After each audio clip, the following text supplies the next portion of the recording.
La 3DS étant une console révolutionnaire de son époque, j'ai décidé d'en parler car je trouve qu'on n'en parle jamais assez de cette console légendaire. Salut tout le monde, et aujourd'hui on se retrouve pour une nouvelle vidéo que je vais vous parler en détail, la Nintendo 3DS, la console qui a refait mon enfance. Je vous en mets pas plus et place à la vidéo. Alors les points forts de la 3DS, on a une vaste bibliothèque de jeux. La Nintendo 3DS possède une bibliothèque impressionnante de jeux allant des classiques intemporels aux titres exclusifs et innovants. Même en 2024, de nombreux joueurs qui découvrent encore des pépites dans son catalogue, par exemple The Legend of Zelda Ocarina of Time 3D, que j'ai eu l'occasion de tester sur ma 3DS, et Super Mario 3D Land, ou encore des classiques comme les jeux Pokémon et Inazuma Eleven qui pour ma part sont d'excellents jeux auxquels je joue encore. La rétrocompatibilité. En plus des jeux 3DS, la console est compatible avec tous les jeux DS, ce qui signifie que vous avez accès à un contenu vidéoludique à portée de main. En d'autres termes, par exemple, Pokémon Noir 2 étant un jeu DS, peut se jouer sur la Nintendo 3DS sans aucun souci. L'expérience de jeu. La 3DS offre une expérience de jeu unique grâce à ses fonctionnalités telles que la 3D sans lunettes, le Street Pass et le Stud Pass, ainsi que le gyroscope intégré, qui ont été caractérisés novatrices à leur époque et qui ajoutent une dimension supplémentaire à de nombreux jeux. Même si pour moi la 3D, vous savez le truc que vous avez en haut de la 3DS à droite, et bien ça me crevait les yeux plus qu'autre chose. Prix abordable. Comparé aux consoles plus récentes, la 3DS est souvent disponible à un prix abordable sur le marché de l'occasion, ce qui fait une option attrayante pour les joueurs avec un budget limité ou ceux qui recherchent une console secondaire. Par exemple, la mienne à l'époque où elle était encore connue, je l'avais achetée au prix de 200 €, ce qui est énorme pour l'enfant que j'étais. Mais bon, aujourd'hui en occasion, pour la modique somme qui varie entre 40 et 80 €, et neuve environ 100 voire même 200 selon le chara-design de la console, ou même si la console est XL comme moi. Communauté active. Même si la console n'est plus au premier temps de notre époque, elle dispose toujours d'une communauté active de fans et de développeurs indépendants qui continuent à créer du contenu et à soutenir la plateforme.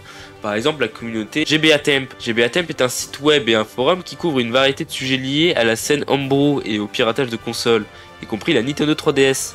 Les utilisateurs partagent des tutoriels, des hacks, des logiciels personnalisés et des jeux faits maison pour la console. On s'attaque aux hacks et homebrew. La 3DS offre des possibilités de hack et de homebrew, ce qui signifie que vous pouvez étendre la fonctionnalité de la console et jouer à des jeux personnalisés ou à des émulateurs. Par exemple, vous pouvez jouer avec un émulateur sur la 3DS aux jeux DS sans avoir besoin de cartouches. Mais pour cela, il faut bien évidemment mettre le jeu DS sur votre carte SD et cela fonctionnera. Mais bon, je ne vais pas vous faire de tuto sur le sujet. Donc si vous hackez votre 3DS comme moi je l'ai fait, vous aurez accès à tous les jeux 3DS de n'importe quel pays. Évidemment, je ne vais pas vous apprendre comment hack la 3DS. Vous trouverez plein de vidéos qui parlent sur le sujet et de comment s'y prendre et qui donneront encore plus d'infos que moi sur le hack de console. La nostalgie. Pour de nombreux joueurs, la 3DS évoque de souvenirs nostalgiques de leur jeunesse ou de moments passés à jouer à leur jeu préféré, ce qui en fait un objet de collection ou une source de confort dans les périodes difficiles. Par exemple, pour moi, Inazuma Eleven étant le jeu incroyable auquel je joue toujours, quand j'y joue, je me sens vraiment bien, rien qu'à entendre les OST qui sont bangers ou encore à Pokémon et même d'autres jeux que je pourrais vous parler, mais qui seraient très longs pour en parler dans une seule et unique vidéo. Nous allons nous attaquer aux points faibles. Nintendo a annoncé en juillet 2021 qu'ils allaient mettre fin au service en ligne pour les jeux Nintendo 3DS et Wii U. Les serveurs en ligne pour ces deux consoles ont été officiellement arrêtés le 7 septembre 2021. Cela signifiait que les fonctionnalités en ligne telles que le multijoueur, le partage de données, les classements en ligne et d'autres services liés aux jeux en ligne n'étaient plus disponibles pour les jeux de ces deux plateformes. Cependant, les fonctionnalités locales des jeux 3DS restent toujours accessibles. Par exemple, une personne à côté de vous possédant le même jeu comme Pokémon ou Inazuma Eleven, en mode sans fil local, vous pourrez jouer avec l'un avec l'autre sans aucun problème, vu que la connexion internet n'est pas nécessaire pour jouer avec votre ami en mode sans fil local. En parlant de la 3DS, je vais vous la montrer. Alors, voici ma 3DS que j'ai achetée du coup pour le prix de 200 €. C'est une 3DS XL. Je vous la montre un peu plus en détail. Nous allons l'allumer pour constater tous les trucs que j'ai. Alors voici, voilà, je sais pas si on a le retour. Alors vous avez par exemple plein de jeux. Alors là par exemple j'ai Inazuma Eleven 2 mais qui est directement sur la cartouche. L'autre version d'Inazuma Eleven 2.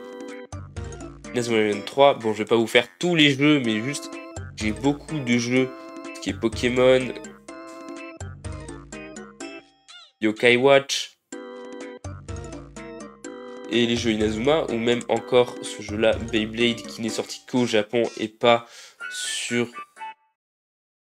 en France. le fameux jeu The Legend of Zelda Ocarina of Time 3D, jeu que je recommande, et Inazuma Eleven Go Galaxy qui n'est jamais sorti en France. Vraiment, c'est un banger, je vous le conseille. Et vraiment d'autres applications, comme par exemple l'émulateur de jeux DS, ou encore tout ce qui est Universal Updater, The Homebrew Launcher, FBI, et tout ce qui va avec. Il y a aussi le H-Shop, le Ghost Shop, et Anemone. Ce sera tout pour cette vidéo, j'espère qu'elle vous a plu et que je vous ai donné envie de jouer à la 3DS. N'hésitez pas à liker la vidéo si vous voulez d'autres vidéos du style, parce que c'est la première fois que je fais une vidéo dans ce thème là, et surtout dans ce style. Je vous invite également à vous abonner, je vise les 1000 abonnés, je sais que c'est un grand cap, mais j'y crois. Voilà. Merci à tous ceux qui s'abonneront, ça m'envoie de la force. Ça m'envoie de la force à continuer à faire des vidéos car ça fait un bon moment que j'avais pas fait de vidéo. Mon serveur Discord est dans la description, pareil pour les autres réseaux. J'espère que la vidéo vous aura plu. On se retrouve pour de prochaines vidéos et bye tout le monde.